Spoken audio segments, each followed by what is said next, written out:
essere.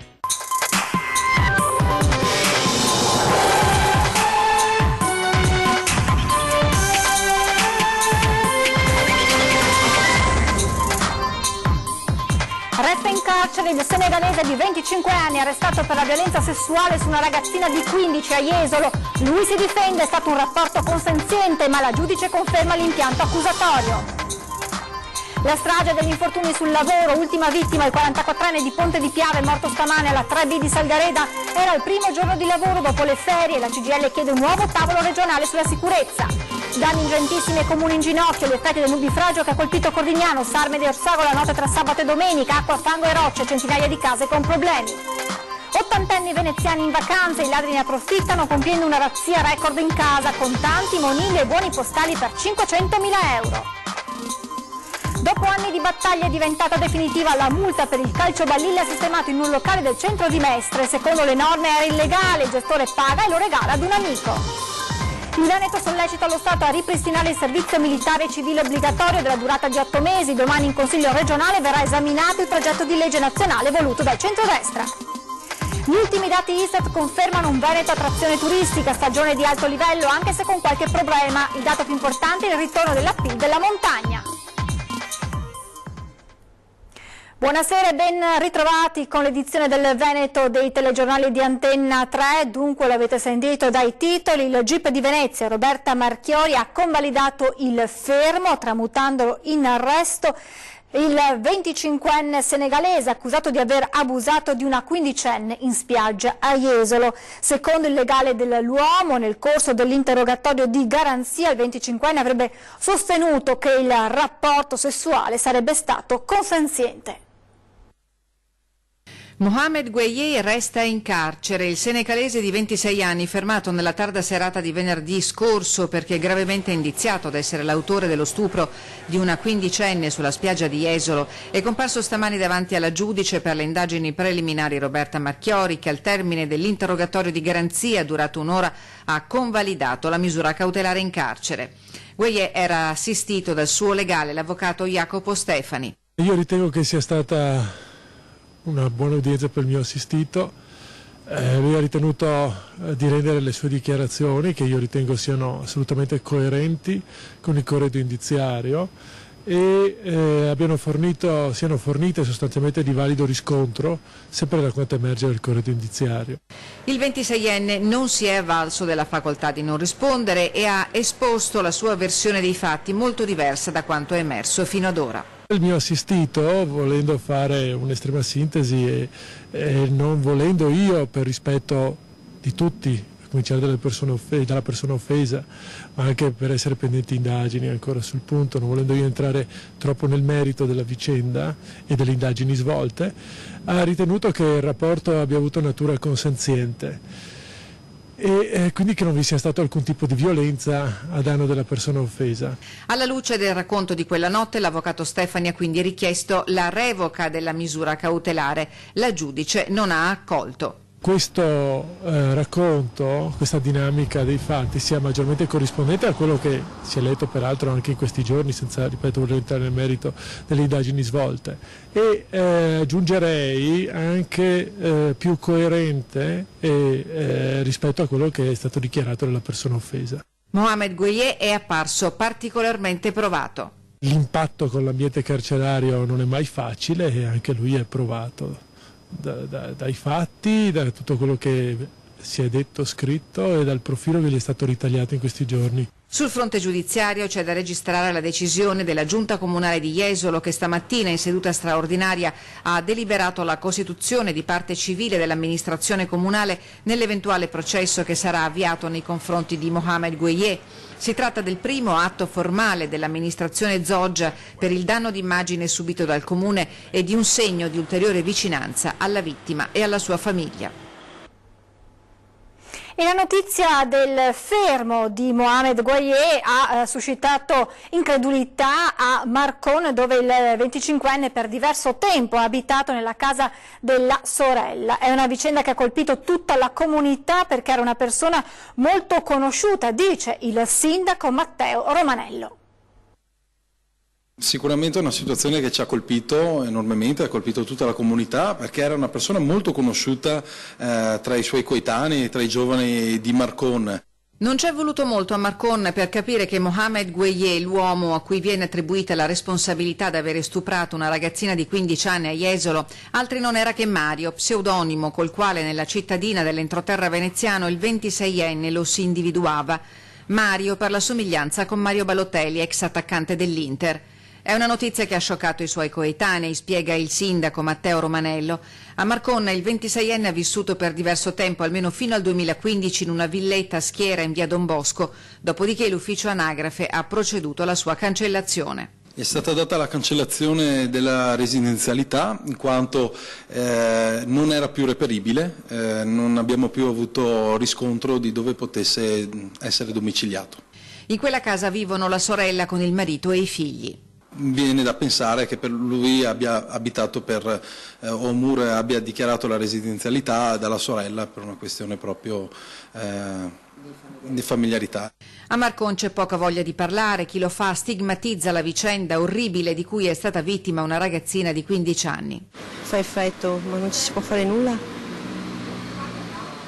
Chi può fermare la cosa lo bloccano nel nascere, pertanto ci troveremo sempre questa gente per casa. Io penso che sono cose dettate da persone che non hanno un'intelligenza, una maturità e un insegnamento, un'educazione soprattutto. E spero vivamente che questo ragazzo paghi per quello che ha fatto. Tapparelle abbassate in via Don Bosco, non me la sento di parlare, ci dice il nipote, il cui padre, cuoco in un ristorante a Mestre, al Corriere del Veneto ha detto di sperare che lo tengano dentro e che buttino la chiave. Siamo rimasti veramente colpiti per la tipologia e le modalità utilizzate. Auspichiamo insomma che la legge faccia il suo seguito e sia ben presto assicurato alla giustizia.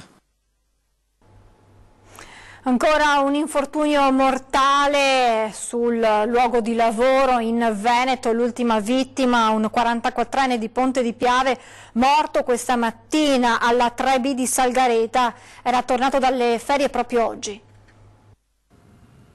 Una moglie e 3 figli che lo attendevano a casa dove non è mai tornato. Per lui, Shpetin Gashi, 44 anni, operaio kosovaro di Ponte di Piave, da oltre un decennio dipendente al mobilificio 3B di Salgareta, il tempo si è fermato poco dopo le 6 di stamane, tra le sue urla e quelle dei colleghi. Era il giorno del rientro al lavoro dalle ferie, è stato l'ultimo. Schiacciato da un robot, un braccio meccanico che lo ha in qualche modo agganciato, procurandogli lesioni gravissime alla testa e al torace. L'allerta è stata immediata, ma purtroppo vana. Come sia potuto accadere dovranno accertarlo i carabinieri e i tecnici dello Spisal dell'US2 al lavoro subito, dopo che il SUEM non ha potuto fare altro se non constatare il decesso dell'uomo. Gash era un operaio specializzato, capomacchina, con 20 anni di esperienza, conosceva bene la macchina che stava utilizzando, spiegano in una nota i vertici provinciali dei sindacati Fillea CGL Treviso e Filca CIS Belluno Treviso, che continuano. Da una prima ricostruzione è emerso che si trovava in una zona interdetta, ma saranno gli organi ispettivi e la magistratura ad accertare la precisa dinamica dell'incidente e le eventuali responsabilità, hanno concluso i sindacati, dopo aver deciso insieme alla RSU e all'azienda di sospendere l'attività odierna in segno di lutto. Solo da gennaio a maggio 31 le vittime sul lavoro in Veneto nel 2018, 7 delle quali nella Marca, diventate 8 oggi con la tragedia del 44enne. Una strage senza fine. Anche la 3B ha diramato una nota per esprimere il suo cordoglio. L'azienda assicura massima collaborazione agli organi ispettivi e alla magistratura per accertare le cause di questo infortunio, è scritto nella nota. 3B è impegnata nell'assicurare condizioni di sicurezza in azienda, anche oltre il rispetto delle norme di legge, e questo grave incidente, al di là dell'accertamento della responsabilità, rende ancora più stringente continuare questo impegno da parte dell'azienda e tutti i suoi collaboratori. Un'azienda che esprime profondo cordoglio e vicinanza alla famiglia di Gash. Nell'auspicare che gli organi competenti accertino quanto prima circostanze, dinamiche, cause e responsabilità, non possiamo non ribadire con forza come quanto accaduto oggi riproponga drammaticamente l'urgenza di dare concreta applicazione al piano strategico regionale su salute e sicurezza che insieme a CISL e UIL abbiamo sottoscritto nelle scorse settimane con la Regione Veneto e con le associazioni datoriali. Lo afferma Cristian Ferrari, segretario generale CGIL Veneto, commentando l'odierno incidente mortale a Salgareda. Per questo, prosegue Ferrari, chiediamo alla Regione l'immediata convocazione del tavolo regionale sulla sicurezza sul lavoro, che dovrà trasformare in tempi rapidissimi le parole del protocollo in provvedimenti concreti. Restiamo nella Marca per parlare dell'alluvione, degli allagamenti che hanno interessato nella notte tra sabato e domenica diversi comuni. Ebbene, nel prossimo servizio proprio il viaggio tra i quartieri di Cordignano e Sarmede, maggiormente colpiti dalla furia dell'acqua e del fango.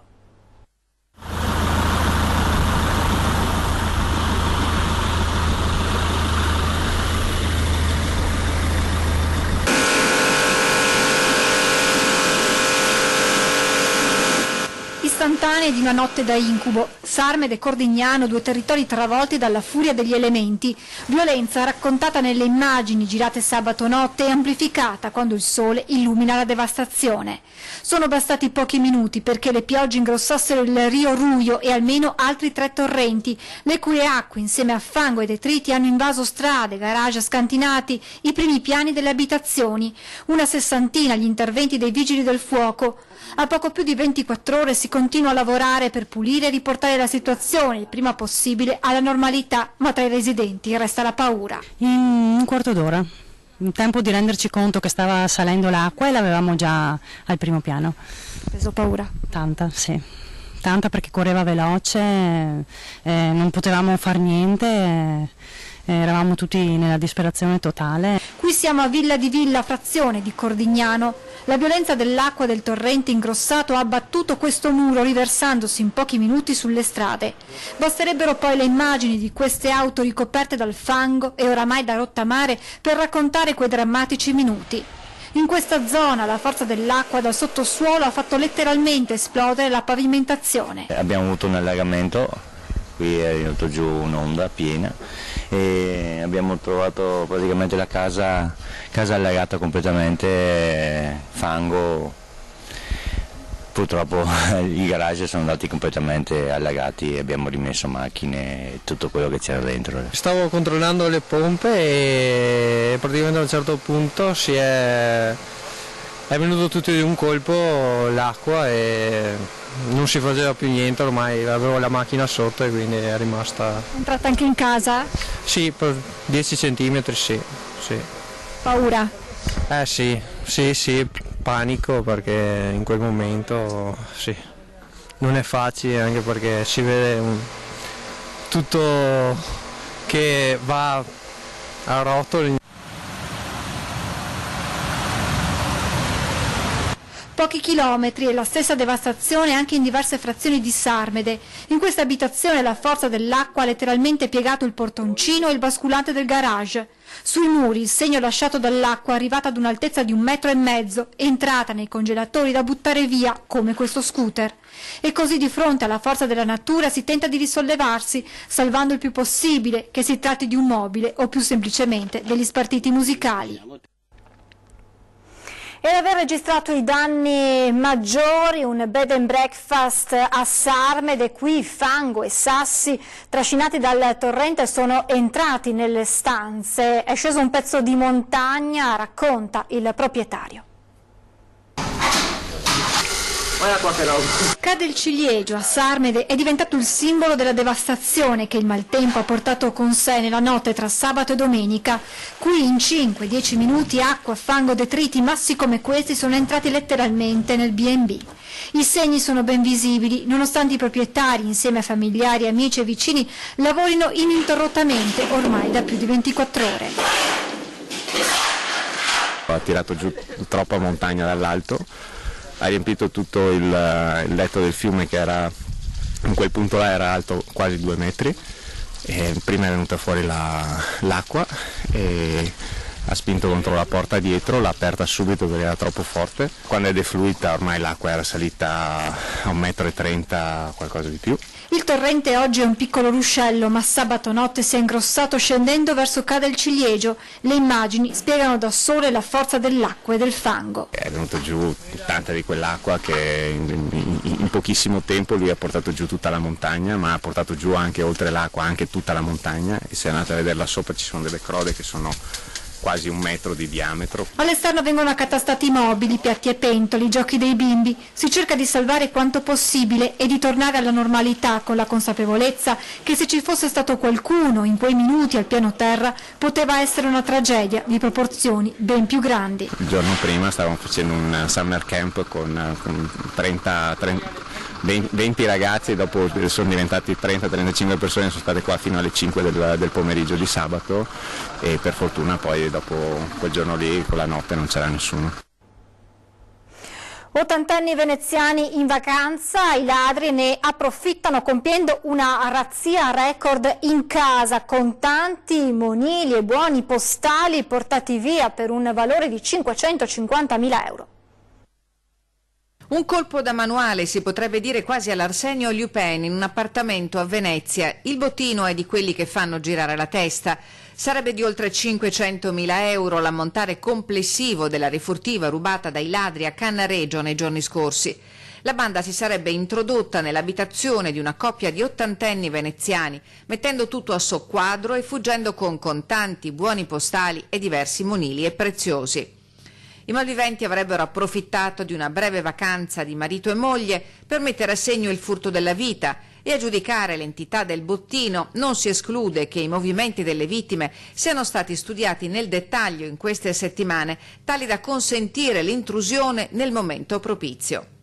Sul posto l'intervento delle volanti della polizia e degli uomini della scientifica della Questura di Venezia. Gli specialisti hanno setacciato tutta l'abitazione alla ricerca di impronte o tracce che permettano di risalire ai responsabili del maxi furto, e non è escluso che gli investigatori abbiano raccolto elementi utili all'individuazione della banda. Al setaccio anche le immagini riprese dalle telecamere di sorveglianza della zona, che potrebbero avere immortalato la banda di delinquenti.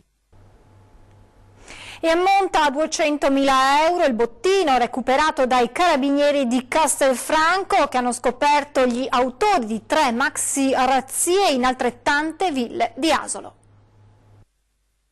I loro raid avevano lasciato il segno. Succede quando si compiono quasi in sequenza 3 razzie da 200.000 euro complessivi di bottino, perché i loro obiettivi non erano scelti a caso e quasi certamente individuati con l'aiuto di basisti. 3 ville super lusso nel raggio di pochi chilometri ad Asolo.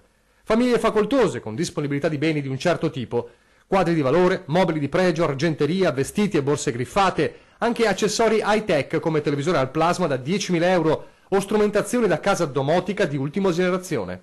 È questo il materiale che i carabinieri di Castelfranco sono riusciti a recuperare, stipando circa 2 furgoni di bottino, al termine di una indagine serrata che ha visto individuare e denunciare anche gli autori materiali delle razzie. Un 40enne o 27enne del Monte Bellunese e una 38enne argentina, tutti e 3 pregiudicati. Merce di lusso recuperate in alcune abitazioni, dove evidentemente aspettavano il via per essere immesse nel mercato illegale. I furti erano stati compiuti a maggio, giugno e luglio, e nonostante la sequenza ravvicinata e i timori della zona colpita, i ladri erano riusciti a farla franca, eludendo tutti i sistemi di sicurezza, finché gli investigatori dell'arma sono riusciti a mettersi sulle loro tracce, segnalazioni, pedinamenti, intercettazioni, fino al blitz che ha consentito loro di recuperare la merce. Tantissima, persino mobili che non apparterrebbero a 3 ville depredate. Per questo l'indagine è tutt'altro che conclusa. C'è da capire se e quali altre razzie abbiano commesso, quanti complici potevano avere in zona, chi abbia commissionato i furti e quali canali illegali avrebbero potuto sfruttare prima che i carabinieri li bloccassero. Ci fermiamo adesso per qualche minuto di pubblicità, restate con noi, a tra poco.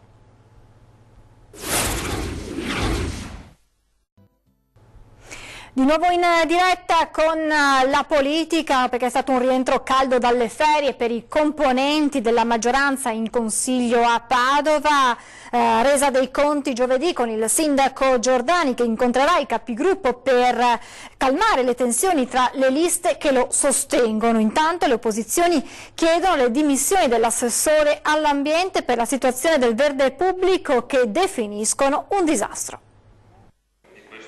Giovedì vertice della maggioranza di Palazzo Moroni, fissato prima delle ferie, potrebbe essere il momento per un duro confronto tra assessori e consiglieri che sostengono la giunta Giordani, con il sindaco che ne richiama alcuni a non litigare e ad evitare che da giovedì, appunto, la maggioranza vada a casa. Cosa che invece l'opposizione chiede faccia al più presto l'assessora al Verde Chiara Gallani. L'accusa? In 50 anni Verde Pubblico mai così mal tenuto. Di lei si lamenterebbero anche componenti della maggioranza. Chiediamo che faccia un passo indietro, che il sindaco, se ama davvero la città, rimetta la delega all'assessore e la dia a qualcuno che sia più competente, ma soprattutto che abbia più passione. La Gallani rincorre l'emergenza senza un minimo di programmazione, dice Luciani, un operato pressapochista, poco trasparente dalla comunicazione non veritiera, come nel resoconto dei danni subiti dal Verde Pubblico per il fortunale del 21 luglio. Possiamo avere un assessore che prima ci dice che sono 200, poi ci dice che sono 400, poi in realtà scopriamo dopo un accesso agli atti che ho fatto personalmente che gli alberi sono 850 a essere caduti. Ci hanno raccontato che avrebbero piantato 25.000 alberi in città, benissimo, è passato un anno, sapete quanti sono gli alberi piantati in città? 200. Allora già a fronte di questi 850 che la città ha perso per questo fortunale, siamo già sotto di oltre 600 alberi. Cosa sta facendo questo assessore? È ora che se ne vada a casa. Termina con una sconfitta la battaglia di un ristoratore di Mestre contro le multe per aver messo nel proprio locale un calcio balilla gratuito ritenuto illegale per i regolamenti amministrativi. Stefano Ceolin, gestore del palco nel centro cittadino, ha deciso di regalare gioco ad un amico dopo che il giudice di pace gli ha rigettato il ricorso. 4 anni fa fu la prefettura a bocciare il suo reclamo contro la contravvenzione inflittagli dalla polizia locale per la mancanza della dichiarazione di inizio attività. Nella modulistica del comune, ha detto Ceolin all'ANSA, l'autorizzazione era prevista per giochi con gettoneria. Mi ricordo che all'ufficio commercio mi dissero che non era necessario visto che era gratis. Il sindaco Orsoni si scusò per la multa, feci ricorso in prefettura che me la rigettò. Il prefetto mi chiese scusa. Mi consigliarono di ricorrere al giudice di pace che nella sentenza scrive adesso che non avrei saputo dimostrare le mie ragioni. Pagherò la multa che intanto è aumentata, allora era di 1.400 euro e basta calcetto. Ceolin era stato anche premiato dall'associazione Slot Mob per non aver installato videopoker nel locale e in suo favore si erano mobilitati in molti, tra cui anche l'ex sindaco Massimo Cacciari. Il Veneto sollecita lo Stato a ripristinare il servizio militare e civile obbligatorio organizzato su base regionale della durata di 8 mesi per dedicare un periodo della propria vita al territorio di appartenenza. Lo farà domani quando in Consiglio regionale verrà esaminato un progetto di legge nazionale, il numero 37, licenziato in commissione con i voti della maggioranza di centrodestra, con l'obiettivo di far partire la ferma obbligatoria a partire dal 2021. Secondo il relatore di maggioranza Massimo Giorgetti di Forza Italia, dopo la sospensione della NAIA con la legge 331 del 2000, quel senso di appartenenza al territorio che si percepiva precedentemente in parte è venuto a scemare. Il servizio civile volontario non avrebbe rinsaldato quel desiderio di appartenenza al gruppo che in molti ricordano conseguente al periodo vissuto con i commilitoni durante la leva o comunque in forme alternative al servizio militare. La scelta tra servizio civile o militare paritaria per uomini e donne è destinata ai cittadini tra i 18 e 28 anni. Il servizio civile è previsto solo in associazioni nazionali o locali di protezione civile. La ferma andrà svolta nel territorio della propria regione. Ormai l'estate è agli sgoccioli, è tempo dunque di un bilancio per quanto riguarda il turismo in Veneto. Il motore del Veneto resta sempre lo stesso, si chiama turismo e i dati Istat di questi 8 mesi del 2018 lo confermano. Un settore che vale 6 volte l'agricoltura, 4 volte il settore moda e 5 volte l'agri-food, tanto per intendersi. Finora è un 2018 di assestamento dopo il boom del 2017. Sesta regione turistica in Europa e prima in Italia, il Veneto senza il turismo nel 2017 avrebbe perso il 10% del PIL regionale, il 18% dei consumi interni e oltre 500.000 di posti di lavoro. È una stagione che si conferma positiva, nel senso che è una stagione di stabilità rispetto a una crescita che abbiamo avuto continua negli ultimi 4 anni precedenti, dove ogni anno abbiamo registrato dei record in termini sia di arrivi che di presenza. Ad oggi la situazione è più o meno di stabilità, ad essere sinceri è uno meno 0,2% di presenze, però un più 1% di arrivi, quindi sostanzialmente siamo sui numeri del 2019. 2017, che comunque era stata la stagione dei record. Restano forti le città d'arte, anche se Venezia vede un leggero calo, pur con i suoi numeri enormi. Delusione nel settore termale, riprese importantissime invece della montagna.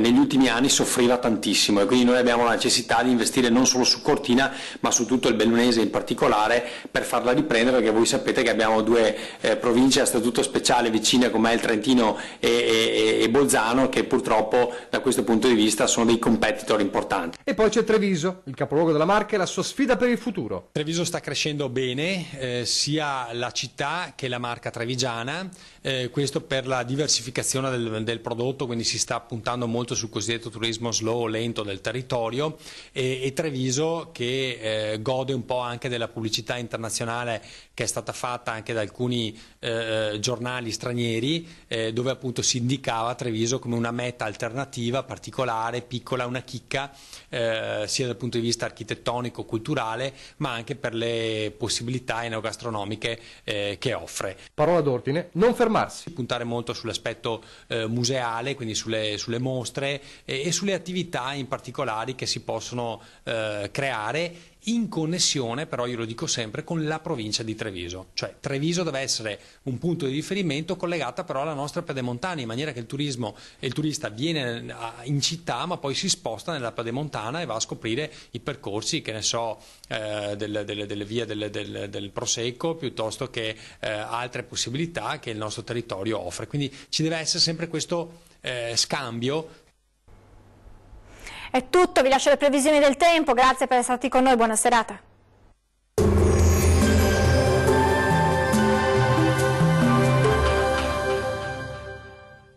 Ben ritrovati al meteo. Sarà una bella giornata di sole grazie all'aumento della pressione, ma vediamo il dettaglio.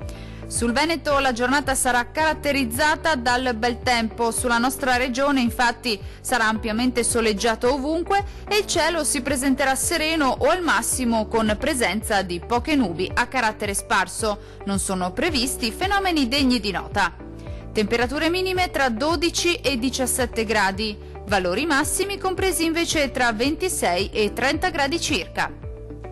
Diamo ora uno sguardo al Friuli Venezia Giulia. Poche novità, anche sulla nostra regione dominerà il sole ovunque, sarà infatti asciutto e stabile, con il cielo che si presenterà sereno e del tutto sgombro da nubi su tutti i settori. Non sono previste piogge degne di nota. Temperature minime tra 13 e 16 gradi, massime comprese invece tra 28 e 31 gradi circa. Vediamo infine la situazione del Trentino Alto Adige. Non cambia di molto la previsione, bel tempo anche sulla nostra regione, sarà infatti ampiamente soleggiato su tutti i settori, salvo per qualche piovasco pomeridiano sui settori alpini di confine. Temperature minime tra 13 e 14 gradi, massime oscillanti invece tra 29 e 32 gradi circa. Dal meteo di Antenna 3 è tutto, arrivederci al prossimo aggiornamento.